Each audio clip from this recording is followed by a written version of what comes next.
Sino ba lang ang Pinoy ang wala nakakilala sa Azkals? Isa na subong sa pinakabanto nga grupo pag-abot sa sports, ang Philippine National Football Team o kung Azkals. Kagtatlo sa miyembro sa sining grupo, Ilonggo. Isa sa ila ang tumandok sang Barotac Nuevo nga si Ayan Araneta. Suno kay Ayan ang iya inspirasyon sa napili nga propesyon. Siyempre akon nga pamilya.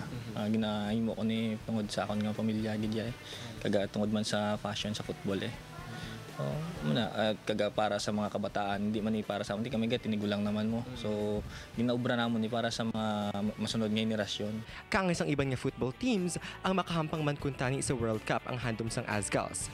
Apang bangud na paslawan silang masungkit ining handom ang ilagin sa kuan subong.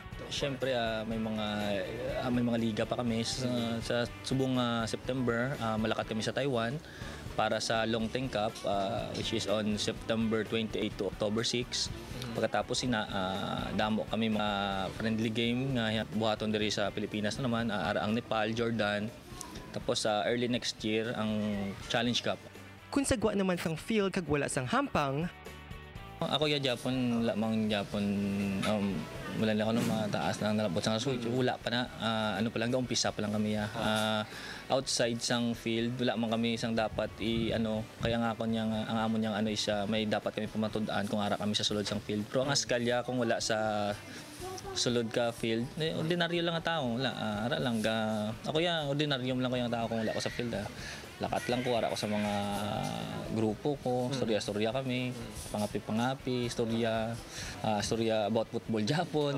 Tapos kisa ara man sa mall, galagaw-lagaw, ordinaryo lang ang tao.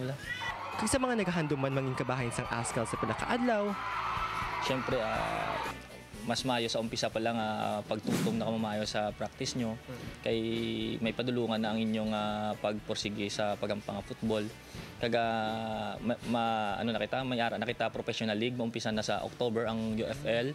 So dako na dada ang sulduanay mo. So siyempre may padulungan na ang mga kabataan kaga para man nga hindi sila ang mga ginikanan man kinanglan i-guide tagid ang aton nga mga bata para man nga hindi magtalang belasang kay siyempre mga bata permi lang malapit sa mga droga.